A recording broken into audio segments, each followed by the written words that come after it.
चलो बेटा ध्यान दो, देखो कल हम लोग क्या पढ़ रहे थे, आप बताएंगे डिस्प्लेसमेंट करंट।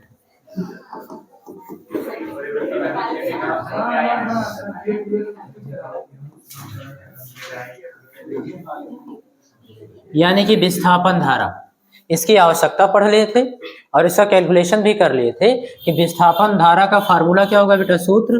तो इसको हम लोग आईडी से लिखेंगे और आईडी बराबर होगा क्या, तो आपने कहा epsilon not d phi E upon d t. इतनी बात समझ में आ रही है।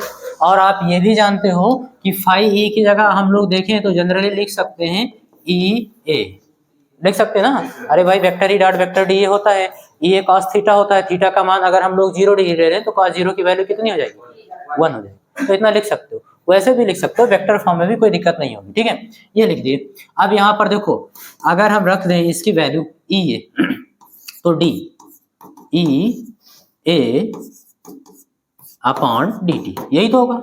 और हम जानते हैं ए क्या है, कांस्टेंट है, क्या है बेटा,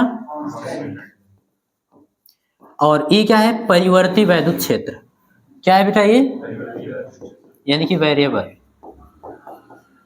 ये परिवर्ती वैद्युत क्षेत्र हो गया। तो इसका अवकलन करो, ए को बाहर कर लो, बात समझ में आ रही है। तो आप इसको कह सकते हो e a d e upon d t, ऐसा बोल सकते हैं। ई क्या है, वैद्युत क्षेत्र, डी बाई डी टी का मतलब समय के सापेक्ष वैद्युत क्षेत्र में परिवर्तन की दर, यही तो है। तो परिवर्ती वैद्युत क्षेत्र के कारण जो धारा अस्तित्व में आती है उसको हम लोग क्या बोलते हैं बेटा, विस्थापन धारा, क्या बोलते हैं। तो ये आपको याद रखना है, क्लियर। अगर आपसे कोई पूछ रहा है विस्थापन धारा क्या है, तो आप बताओगे परिवर्ती वैद्युत क्षेत्र के कारण जो धारा अस्तित्व में आती है उसको हम विस्थापन धारा कहते हैं। उसका कैलकुलेशन कैसे करेंगे, तो आप बताओगे I d is equal to epsilon not d phi upon d t. ये आपको याद रखना, ये बस ऐसे ही बता दिए ताकि आप परिभाषा रिलेट कर सको फार्मूले से, ठीक है ना, बस इतनी सी बात। चलो, तो ये चीज आप कल पढ़ लिए थे बेटा, ठीक है। और उसके बाद फिर एम्पियर का जो परिपथीय नियम था वहां पर आपने लिखा किसी बंद पथ की सीमा के भीतर चुंबकीय क्षेत्र का रेखीय समाकलन किसके बराबर होता है, म्यू नॉट इंटू आई के बराबर। अब आई की जगह दो धारा आप लिखेंगे आई सी प्लस आई, ये भी आप कल पढ़ लिए थे, थोड़ा सा रिवाइज करवा रहा हूँ, समझ में आ रहा है ना, कोई डाउट तो नहीं है, ओके ठीक है। अब ध्यान देना, इसका मतलब ये नहीं होगा जो हम लोग पहले कैलकुलेशन कर रहे थे गलत कर रहे थे, सब सही कर रहे थे, क्योंकि हम लोग जहाँ पे कैलकुलेशन कर रहे थे वहां पे चालन धारा ही था, यही था, क्लियर है ना, ओके। तो अगर हम लोग कैपेसिटर के प्लेटों के बाहर के तार में बात करें, जो धारा प्रवाहित हो रही थी वो कौन सा कंडक्शन करंट ही था, यानी कि आईसी चालन धारा था। तो यहाँ पर जब ये वाला नियम लगाएंगे तो आईडी क्या हो जाएगा, जीरो। यहाँ पर क्या है बेटा, आईडी क्या है, जीरो। अच्छा, अगर हम प्लेटों के बीच की बात करेंगे तो यहाँ पर धारा की डायरेक्शन क्या होगी, यही होगी, क्लियर है ना, ओके। क्या होगा बेटा, आईडी, और यहाँ पर क्या होगा, आईसी जीरो। तो जहां भी लगाओगे कुल मिला के एक ही धारा रहेगा, एक जीरो हो जाए। तो यही टर्म गायब था बेटा, क्लियर है ना। तो उसको किसने जोड़ दिया, मैक्सवेल ने जोड़ दिया, कहा अब ये समीकरण सही है, इसीलिए इस समीकरण को बोलते हैं एम्पियर मैक्सवेल समीकरण, ठीक है, कोई डाउट तो नहीं है, ओके। और आप ये भी समझ लिए थे अच्छे से कि अगर संधारित्र पूर्णतः चार्ज हो जाएगा, क्या हो जाएगा बेटा, पूर्णतः आवेशित हो जाएगा, और तब जब ये पूर्णतः आवेशित हो गया तो भाई बाह्य परिपथ में जो आप तार देख रहे हो इसमें कोई चालन धारा नहीं होगा, इसका मतलब आईसी बराबर जीरो हो जाएगा। भाई आप तो चार्ज करने की इसको जरूरत है नहीं, क्लियर है ना। हाँ, तो आईसी क्या हो जाएगा, जीरो, और आईसी जीरो ये पूर्णतः चार्ज होगा, यानी कि इसमें आवेश का मान जो था वो फिक्स हो गया, बात समझ में आ रही है, आवेश क्या हुआ, फिक्स हो गया। अब आवेश फिक्स हो गया तो इसके बीच जो वैद्युत क्षेत्र बदल रहा था अभी तक वो भी क्या हुआ, फिक्स हो गया। अब ये परिवर्ती नहीं रहा, और जब ये परिवर्ती नहीं होगा, बात समझ में आ रही है, तो आईडी का मान भी क्या होगा, जीरो, क्लियर। तो यहाँ पर आईडी भी क्या हो जाएगा, जीरो। तो ये चीज आपको याद रखना, कोई डाउट नहीं ना, ठीक। ये सारी चीजें हम लोग पढ़ लिए थे, बस दोबारा से बता दिए। चलो बेटा, अब देखिए बेटा, आज हम लोग को क्या पढ़ना है भाई, मैक्सवेल के इक्वेशंस पढ़ने हैं हम लोगों को। हाँ, तो हेडिंग बनाना बेटा,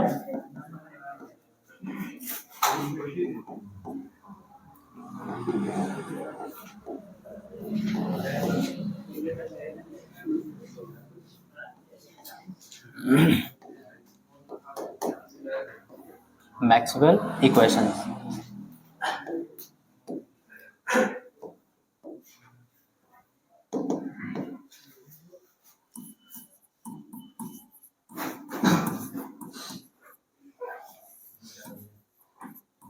मैक्सवेल के समीकरण। चलो मजे की बात समझना, असल में जो अभी 4 समीकरण ये देंगे वो इनका समीकरण है ही नहीं। बात समझ में आ रही है? अभी जो आपने पढ़ा स्थिर वैद्युतिकी में गॉस का नियम, उन्होंने जो फार्मूला दिया है इक्वेशन के फॉर्म में वो ले लोगे, और मैग्नेटिज्म में गॉस ने नियम दिया था उसको ले लोगे, उसका जो इक्वेशन था। अभी जो आपने एम्पियर सर्किट लॉ पढ़ा मैग्नेटिज्म में, यानी एम्पियर का परिपथीय नियम, उसका समीकरण ले लोगे। उसमें थोड़ा बहुत संशोधन भी किया इन्होंने, आईडी जोड़ा जो पद गायब था। बात समझ में आ रही है? अच्छा, और उसके बाद जो है हम लोग एक चौथा समीकरण भी लेंगे, अभी समझा रहे हैं आपको, है ना, जिसको आप बोलते थे फैराडे का नियम।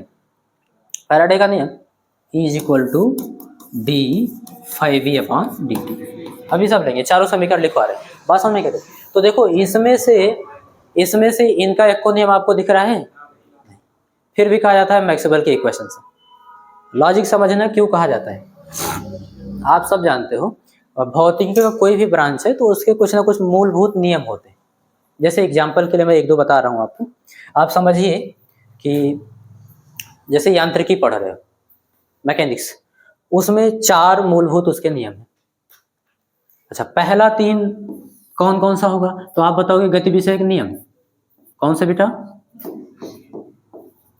गति विषयक प्रथम नियम न्यूटन के गति विषयक द्वितीय नियम, तृतीय नियम। प्रथम नियम का मतलब आप सब जानते हो, जड़त्व का नियम था। द्वितीय नियम का मतलब भी जानते हो, है ना, कि भाई किसी वस्तु पर जो आरोपित बल होगा वो रेखीय संवेग में परिवर्तन की दर के बराबर होगा, या फिर यही m × a के बराबर होगा। बात समझ में आ रही है? क्लियर है? तृतीय नियम, एक्शन रिएक्शन रूल जानते हो सारे। तो ये 3 नियम हो गए। अच्छा, चौथा नियम कौन सा है? तो चौथा नियम जो सार्वत्रिक गुरुत्वाकर्षण का नियम वो हो गया।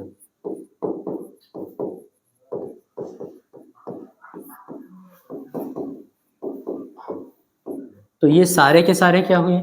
मैकेनिक्स के, यानी कि यांत्रिकी जो आपका ब्रांच है उसका क्या हो गया बेटा? ये आधारभूत या फिर मूलभूत नियम।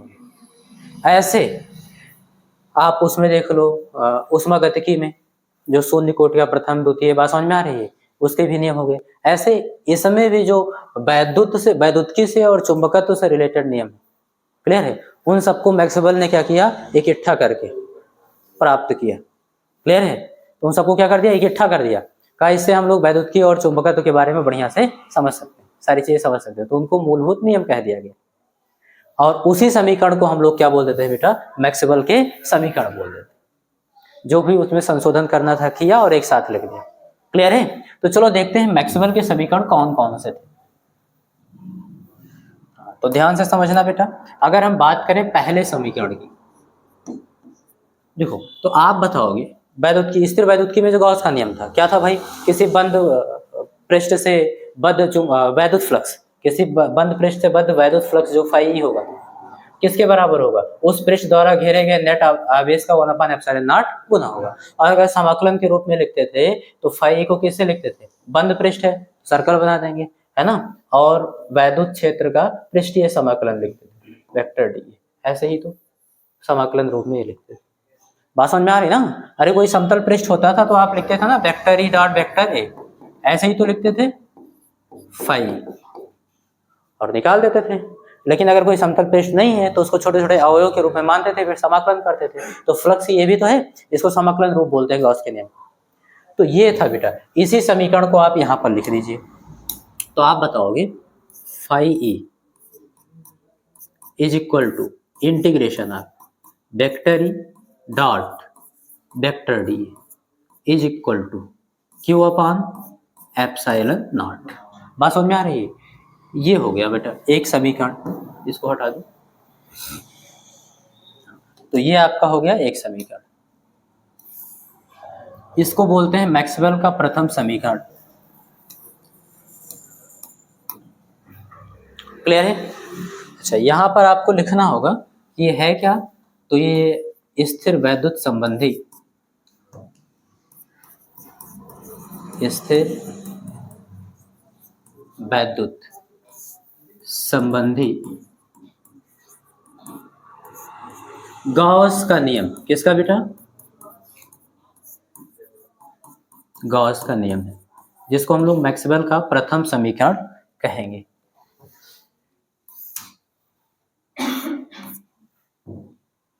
बताओ बेटा, ये समझ में आया? क्लियर है ना एकदम? ओके। दूसरा देखना, तो दूसरा चुंबकत्व संबंधी, बात समझ में आ रही है? गॉस का नियम था, वो लिख दो। क्या था? तो आप बताओगे फाइव ई, भाई चुंबकीय फ्लक्स ध्यान से समझना, चुंबकीय फ्लक्स क्या था? उन्होंने बताया कि किसी बंद पृष्ठ से गुजरने वाला चुंबकीय फ्लक्स शून्य होता है। क्या होता है बेटा? सदैव शून्य होता है, तो वो लिख दो। अच्छा, समाकलन रूप में लिखना होगा, तो आप बताओगे इंटीग्रेशन ऑफ, बंद पृष्ठ है, सर्कल लगाना, किसका? चुंबकीय क्षेत्र का। कौन सा समाकलन बेटा? पृष्ठीय समाकलन। यही तो, किसी पृष्ठ से गुजरने वाला जो चुंबकीय फ्लक्स होगा, ये हो गया। और ये होता कितना है? 0। क्लियर है? ओके, तो इसको बोल देंगे द्वितीय समीकरण। कोई डाउट तो नहीं बेटा? हाँ, ये सब आप पढ़ चुके हो, कोई डाउट होगा तो बताना। बस यहाँ पर आप लिख लोगे इसको चुंबकत्व संबंधी।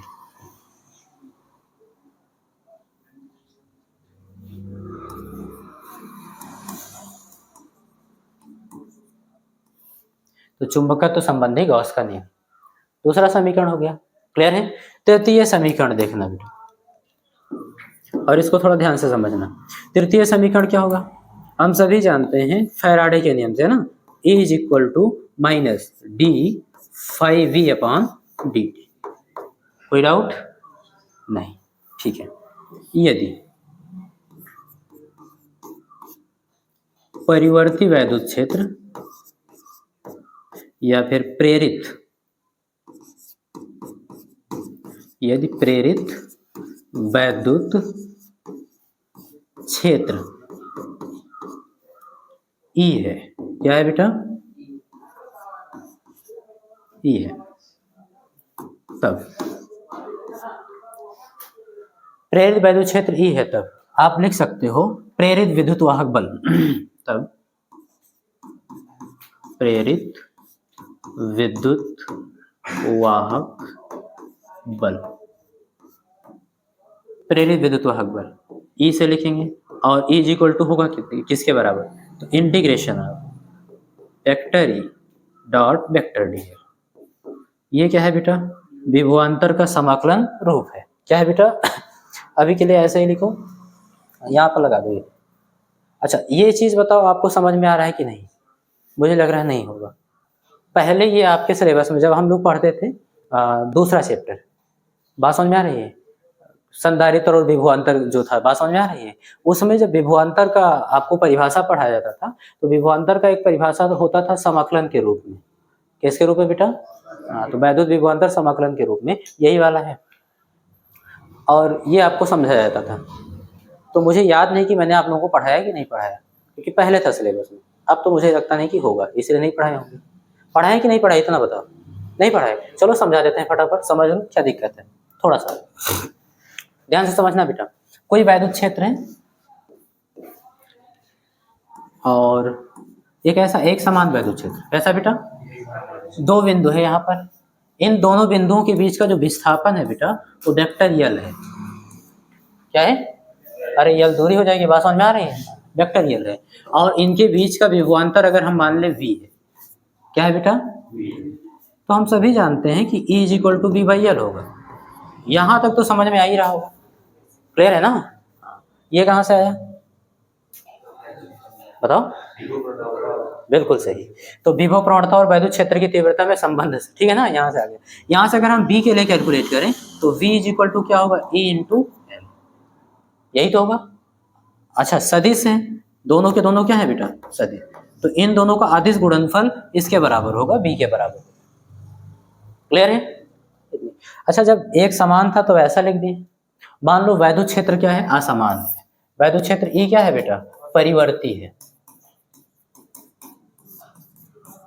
परिवर्ती है, तो अभी तो चाहे इस बिंदु पर निकालते चाहे इस बिंदु पर निकालते, सभी बिंदु पर ई का मान समान था, लेकिन जब परिवर्ती है तो यहाँ यहाँ हर जगह पे क्या होगा, बदलेगा। हर जगह पे वैद्युत क्षेत्र का मान क्या होगा बेटा, बदलेगा ना। ओके, तो बदलेगा तो इसके लिए आपको क्या करना होगा, v लिखना होगा। v is equal to integration करना होगा वेक्टर ई और डॉट, अब एक अवयव मान लेना dl, ठीक है। तो जो आपने अल्पांश यानी कि अवयव लिया है वहां पर वैद्युत क्षेत्र क्या था, ई था। इन दोनों के अदिश गुणनफल के बराबर है, और ऐसे गुणा करा के आपको क्या करना होगा, जोड़ना होगा। क्लियर है ना, कहां से कहां तक, यहां से यहां तक जोड़ दो, ठीक है। तो विभवांतर आपको मिल जाएगा, नहीं मिल जाएगा, ये लो समाकलन रूप हो गया बेटा, यही तो था। समझ में आया कि नहीं आया, क्लियर है ना। तो इस तरीके से आप लिखोगे, जो विभवांतर होगा वो integration of vector E dot vector DL के बराबर होगा, यानी कि वैद्युत क्षेत्र के रेखीय समाकलन के बराबर होगा। याद रखना, जब लंबाई के सापेक्ष समाकलन होगा तो रेखीय समाकलन बोल देते, ठीक है। जब क्षेत्रफल के सापेक्ष होगा तो पृष्ठीय समाकलन बोल देते। जैसे अभी आपने कहा यहाँ पर यहाँ पर पृष्ठीय समाकलन हुआ, यहाँ पर भी पृष्ठीय समाकलन हुआ, वैद्युत क्षेत्र का पृष्ठीय समाकलन वैद्युत फ्लक्स, और यहाँ पर बेटा चुंबकीय क्षेत्र का पृष्ठीय समाकलन चुंबकीय फ्लक्स के बराबर हो गया। क्लियर है, कोई डाउट, ठीक है। हाँ, तो ये जो प्रेरित विद्युत वाहक बल है वो है क्या, विभवांतर ही तो है, बात समझ में आ रही है। उसी को लिखा गया है integration of vector E dot vector D, ये लिख दिया गया। क्लियर है, ओके। देखो, तो यदि प्रेरित वैद्युत क्षेत्र ई है तब प्रेरित विद्युत वाहक बल ई इक्वल टू क्या होगा, integration of vector E dot vector. Clear है, ओके। तो यहाँ ई की जगह पर हम लोग क्या लिख सकते हैं, ये लिख सकते हैं।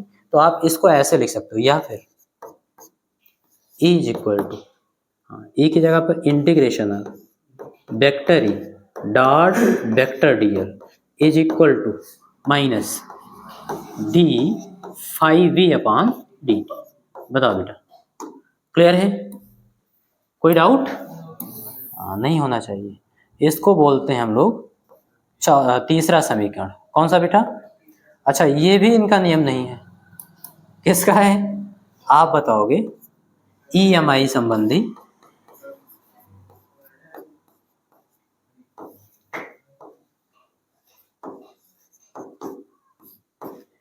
फैराडे के नियम, फैराडे का नियम, किसका नियम बेटा, किससे संबंधित है, ईएमआई का मतलब बेटा, बोलो बोलो बोलो, ये तो ईएमएफ पे चली गई, इलेक्ट्रोमोटिव बोल रही है, बोलो आप बताओ,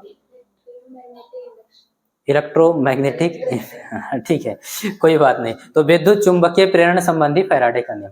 बताओ, तीनों समीकरण एकदम समझ में आ रहा है। तो चौथा तो अभी कल हम लोग पढ़े, एम्पियर सर्किट अल्लाह, उसमें आईडी जोड़ दिए थे, है ना, उसको लिख दो, बस हो गए चारों समीकरण। उन्होंने क्या किया बेटा, उन्होंने बस विद्युत और चुंबकत्व से संबंधित जितने मूलभूत नियम थे बेटा, बात समझ में आ रही है, उनको एकीकृत करके चार समीकरणों के रूप में समुच्चय प्राप्त कर लिया। उन नियमों का क्या किया, समुच्चय प्राप्त कर, और उन्हीं को हम लोग क्या बोलते हैं, इसी समीकरणों को हम लोग क्या बोलते हैं, मैक्सवेल के समीकरण। तो बस इसको समझना है बेटा। अच्छा, चौथा समीकरण क्या होगा, एम्पियर सर्किट अल्लाह, बताना बेटा, वेरी इंपॉर्टेंट है एग्जाम के लिए, आपके बोर्ड एग्जाम के लिए, बताओ।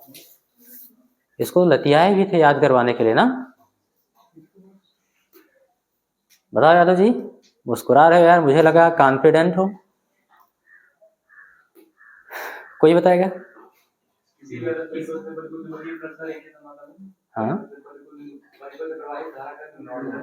परिपथ में नहीं है ना, उस पथ द्वारा घेरे गए, है ना।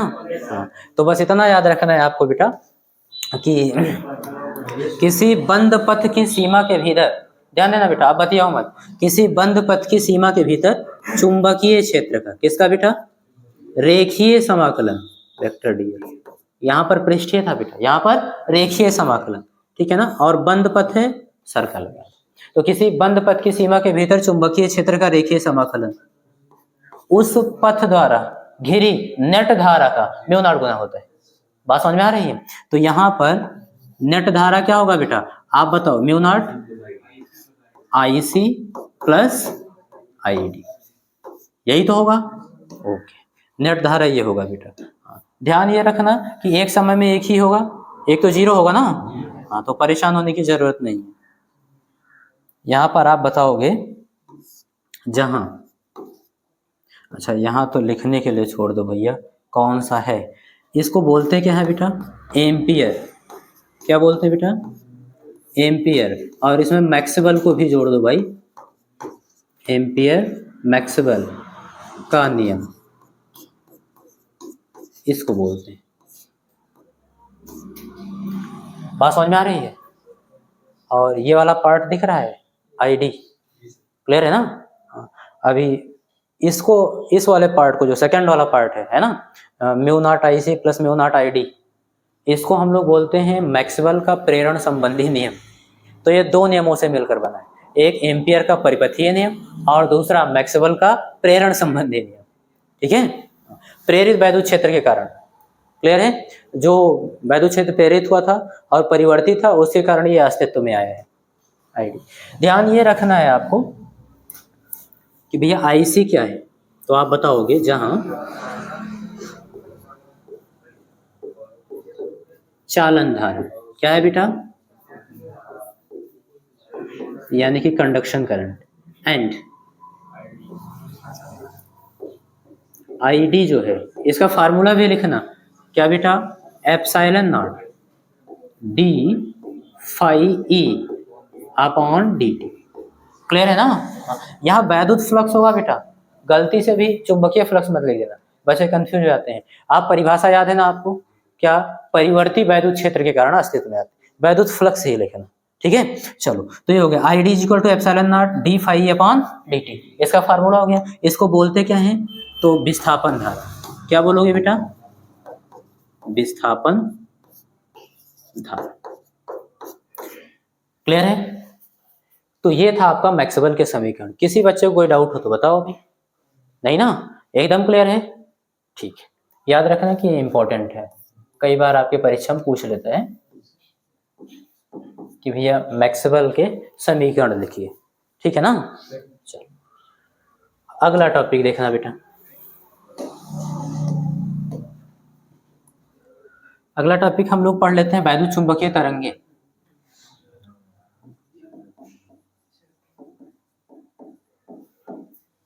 हेडिंग बनाना बेटा।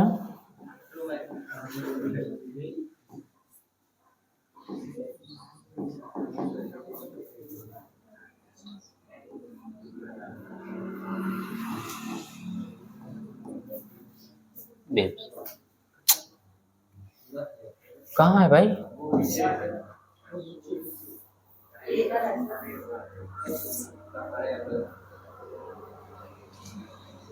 चलो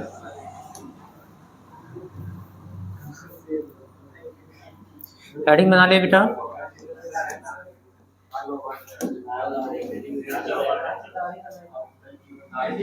हाँ, इसको बोलते क्या है, इलेक्ट्रोमैग्नेटिक वेव्स, यानी कि विद्युत तरंगे। यही तो चैप्टर का नाम है ना? बिल्कुल, तो अब यही पढ़ना है आपको, वैद्युत चुंबकीय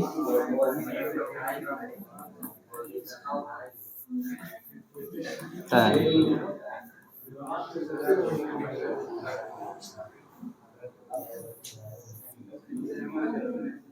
देखो बेटा, वैद्युत चुंबकीय तरंगे, ध्यान से समझिएगा थोड़ा सा। एक यहाँ पर रोचक बात है, और वो ये है कि मैक्सवेल ने सबसे पहले तो बताया आपको वैद्युत चुंबकीय तरंगों के बारे में, बात समझ में आ रही है, लेकिन उन्होंने केवल गणितीय सूत्रों के आधार पर बताया। क्लियर है? समझ में आ रही ना बात? जैसे डी ब्रॉगली ने, जो उन्होंने द्रव्य तरंगों के बारे में बताया था, क्लियर है ना, वो अपने एक गणितीय सूत्र उनका जो था, क्या नाम है बोलते हैं, द्रव्य, de Broglie wave equation, wavelength equation, lambda P upon H upon P, इसकी सहायता से। बात समझ में आ रही है? गणितीय रूप से उन्होंने सिद्ध करके बता दिया द्रव्य तरंगे होती।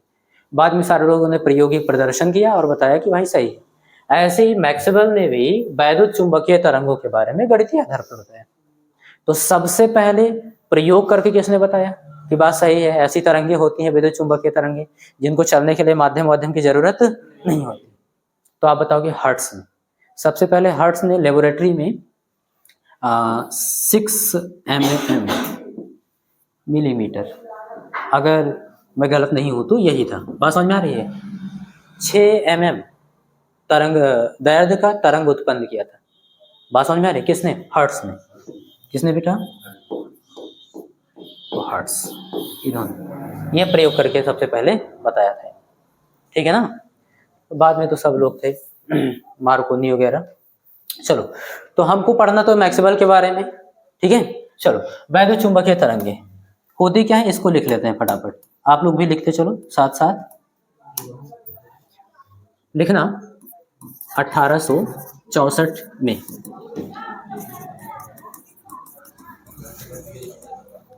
तो 1864 ईस्वी में मैक्सवेल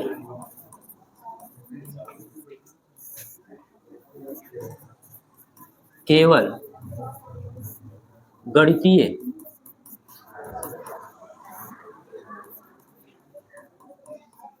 सूत्रों के आधार पर यह बताया कि, बेटा आप लोग बात कर रहे हो, ठीक है, एक दूसरे को बताते रहो, ध्यान देना बेटा। 1864 ईस्वी में मैक्सवेल ने केवल गणितीय सूत्रों के आधार पर यह बताया कि, क्या बताया उन्होंने? कहा जब किसी वैद्युत परिपथ में विद्युत धारा, क्या बेटा? विद्युत धारा बहुत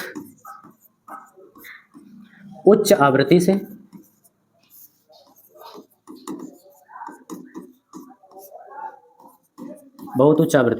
बदलती है।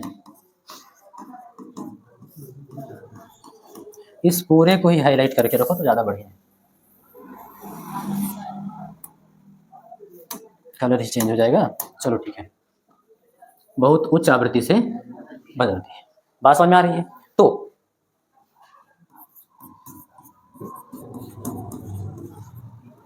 परिपथ से, इतना तो जानते ही हो, याद करा देंगे, ध्यान देना बेटा। 1864 ईस्वी में मैक्सवेल ने केवल गणितीय सूत्रों के आधार पर यह बताया कि जब किसी वैद्युत परिपथ में विद्युत धारा बहुत उच्च आवृत्ति से बदलती है तो परिपथ से ऊर्जा, क्या बेटा? परिपथ से ऊर्जा तरंगों के रूप में, किसके रूप में? तरंगों के रूप में चारों ओर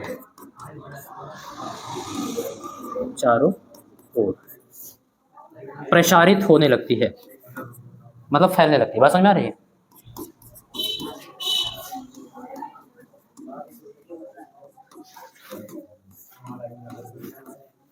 बात समझ में आ रही है।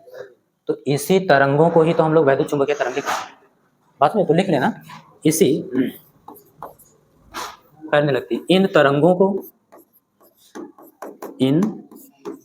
को वैद्युत चुंबकीय तरंगे कहते हैं, वैद्युत चुंबकीय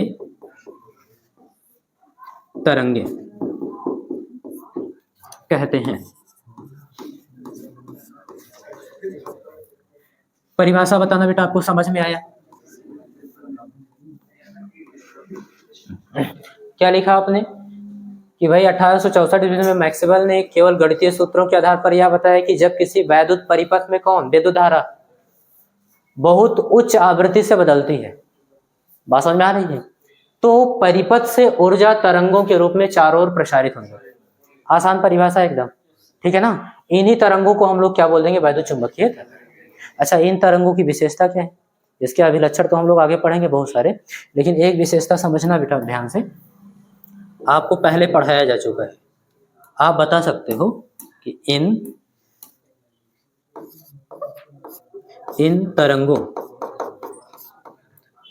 तरंगों का मतलब बेटा EMW, बात समझ में आ रही है, इलेक्ट्रोमैग्नेटिक वेव्स। तो इन तरंगों में विद्युत क्षेत्र व चुंबकीय क्षेत्र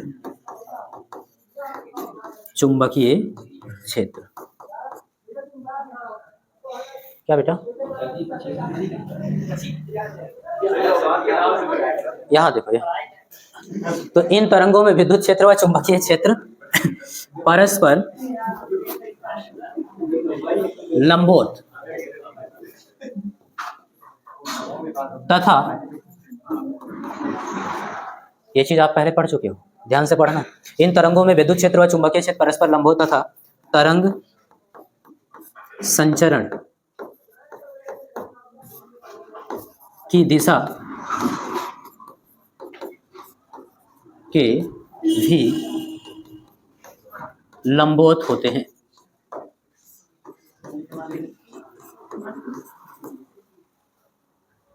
ध्यान से समझना, इन तरंगों में जो विद्युत सदिश और चुंबकीय सदिश था वो परस्पर क्या होगा, लंबवत होगा।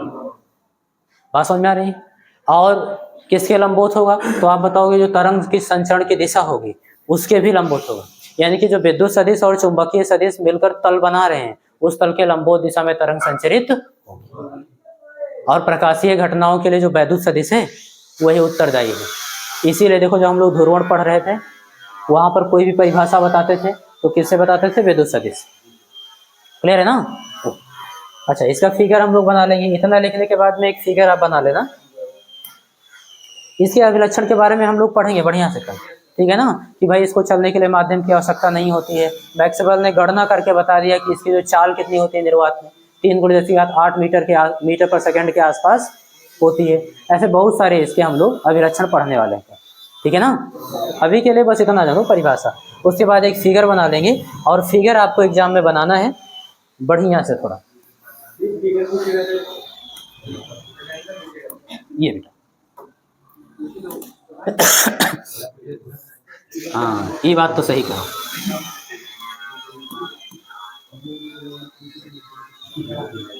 चलो बेटा ध्यान दो भाई, इतना तो सारे बच्चों को पता होगा कि ये एक्स वाई जेड एक्सिस है। क्लियर है? तो एक्स एक्सिस ये हो गया, वाई एक्सिस ये हो गया और जेड एक्सिस, और तीनों परस्पर लंबवत है। क्लियर है? तो एक्स और वाई तो दिख रहा है, जेड असल में ये है, ठीक है ना। अब देखना, इसको मत देखो बेटा, इसको मत देखो अभी इसको देखो केवल। तो एक्स और जेड के बीच का कोण कितना है? अगर ये नहीं समझ पाए तो फिगर नहीं समझ में आएगा। अच्छा, और ध्यान देना, ये एक्स और वाई के बीच कितना कोण है? 90 डिग्री। वाई और जेड के बीच, जेड और एक्स के बीच परस्पर लंबवत हो गए। अब हम इधर जेड नहीं बना सकते, इसलिए इधर की ओर खींच दिया। तो फिगर बनाते समय याद रखना कि इधर की ओर, ठीक है। तो अब किसी भी दो एक्सिस पे आप एक काम करना, किसी भी दो अक्ष पे आप एक पर मान लो वैद्युत क्षेत्र और दूसरे पर चुंबकीय क्षेत्र, इन दोनों का सदिश मान लो तो परस्पर लंबवत हो गए। और तीसरा एक्सिस जो होगा इन दोनों के लंबवत होगा, वो तरंग संचरण की दिशा को प्रदर्शित करेगा। तो हम लोग यहाँ पर मान लेते हैं कि भाई ये विद्युत सदिश है, क्या है बेटा, और इसको हम लोग मान लेंगे कि जेड एक्सिस पर चुंबकीय सदिश है। और ये दोनों के दोनों कैसे हैं बेटा, लंबवत, ये 90 डिग्री। बात समझ में आ रही है? अच्छा, 2 पेन और देना बेटा समझाने के लिए। ये देखो, ये ध्यान देना बेटा, ये आपका क्या हो गया, विद्युत सदिश। क्लियर है? और ये आपका क्या हो गया, चुंबकीय सदिश। परस्पर लंबवत है।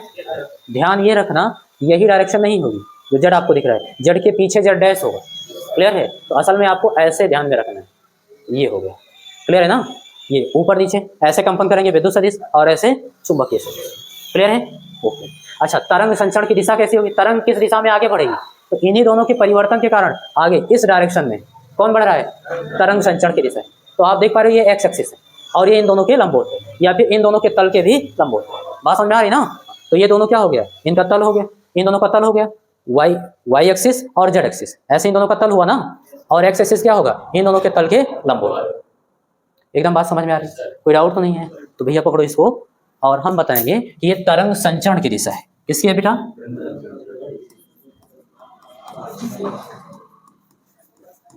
संचरण की दिशा। क्लियर है? अब देखो, कैसे विद्युत सदिश होंगे और कैसे चुंबकीय सदिश, जिसको भी आपको बनाना है। दो कलर कोई भी ले लो, विद्युत सदिश के लिए ये ले लेते हैं।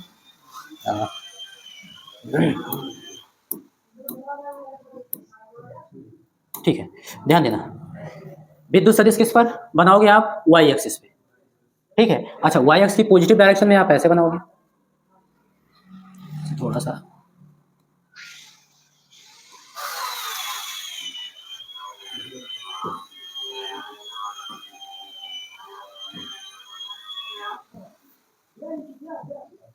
बन ही नहीं रहा, लग रहा है पूरा ग्राफ लाना पड़ेगा इसके लिए।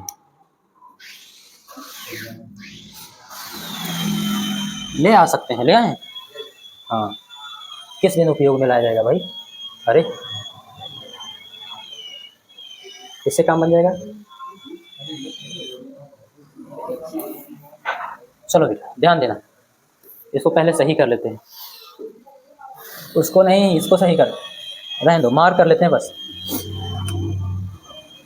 कहीं सही जगह है ही नहीं।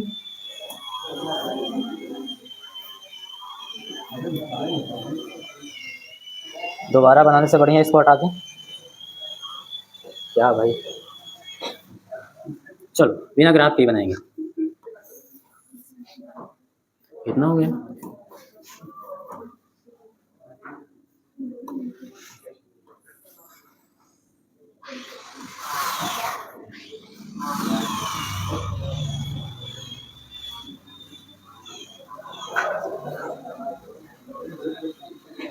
चलो भाई ऐसे समझ लेना, क्या हुआ, बन गया? चलो ठीक है भाई, बन गया। अच्छा एक चीज समझना बेटा, ये है क्या विद्युत सदिश है ना, विद्युत सदिश का ये अधिकतम मान होगा कि नहीं होगा? अधिकतम मान होगा तो इसका वाई एक्सिस पे प्रक्षेप ले लेना ऐसे, और इसको आप बता सकते हो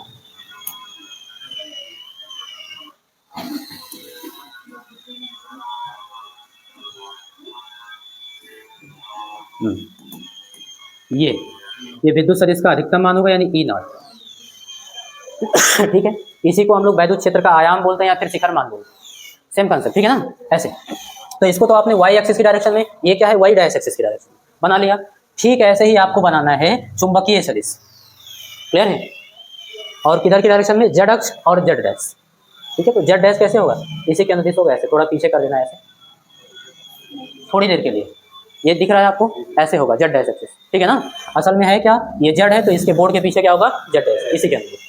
तो आपको दिमाग में बना के चलना है, यहाँ पर नहीं बनाना। उसके लिए कलर आपने ग्रीन ले लिया, ठीक है, ऐसे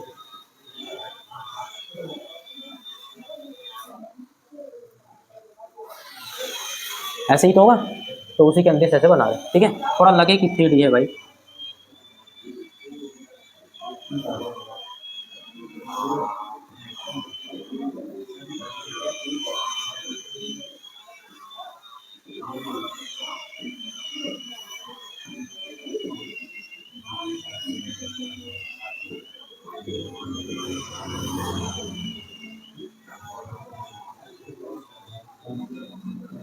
चलो ये बन गया, अभी और सुंदर बनेगा, परेशान मत रहो। ये इसका जो विद्युत सदिश बनाओगे बेटा वाई एक्सिस की डायरेक्शन में, क्लियर है, जैसे ये हो जाएगा,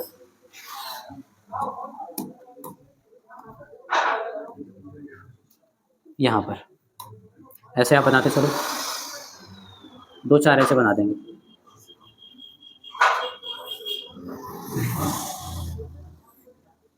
आप चाहो तो और बना सकते हो,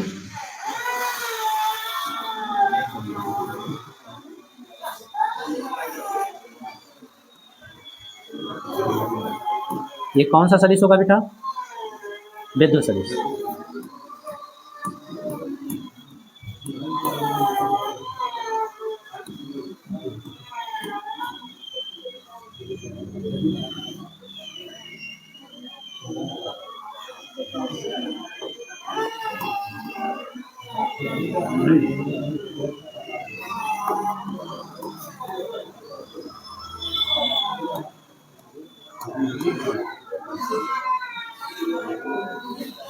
नहीं बेटा बातचीत मत करो, अगर कोई डाउट हो तो पूछ सकते हो। समझ में आ रहा है, इसका डायरेक्ट मैं ऐसे खींच दे रहा हूँ, ध्यान से समझना। ये वाली लाइन खींचते समय याद रखना है, ये जेड एक्सिस के समांतर खींचना है। किसके बेटा? ऐसे ही खींचेंगे तो ज़्यादा बढ़िया बनेगा, ऐसे। तभी आपको लगेगा कि हाँ एकदम वैसे बन रहा है।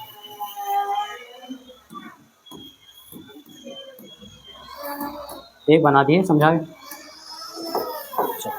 और आप ये यहाँ पर दिखाओगे कि इन दोनों के बीच का एंगल कितना है, 90 डिग्री। कितना है बेटा? क्लियर है? तो ये वाला इधर जेड एक्सिस पे बना है और ये वाला जेड डैश एक्सिस पे बना है। क्लियर है ना? तो ये भी ऐसे रहेगा। संभव होगा तो कलर पेन यूज कर, कलर पेन का मतलब ब्लू और ब्लैक यूज कर लेना और अलग अलग करके बनाना, ऐसे। इधर जो होगा इसके समांतर खींचना, अगर आप चाहते हो कि अच्छा दिखे, ऐसे। ये जेड डैश एक्सिस में, इधर का फिर इसके समांतर। अभी फर्स्ट बैच में एक लड़की बता रही थी तितली ही तो बनाना है, ठीक है ना? बताओ, अब आपको समझ में आ रहा है? प्रत्येक जगह पर आप देख पाओगे ई और बी क्या होगा बेटा? लंबवत। क्लियर है? आप बता सकते हो कि ये वाला कौन है, तो ये ई है। ये भी क्या है बेटा? ई। ये भी क्या है? और ये, तो ये वी होगा। इसका जैसे आपने आयाम दिखाया, ऐसे इसका भी आयाम आप दिखा दो। जेड एक्सिस पे लोगे ना इसका प्रक्षेप, और यहां पर बताओगे ये बी नॉट होगा। क्या होगा बेटा? बी नॉट होगा। ये समझ में आया? कोई डाउट? तो आप देख पा रहे हो विद्युत सदिश, चुंबकीय सदिश परस्पर लंबवत हैं और इनके संचरण की दिशा क्या है भाई? विद्युत चुंबकीय तरंग की, इन दोनों सदिशों के तल के लंबवत दिशा में। ठीक है ना? ये आपको बना देना है बस। कोई डाउट तो बताओ। आज की क्लास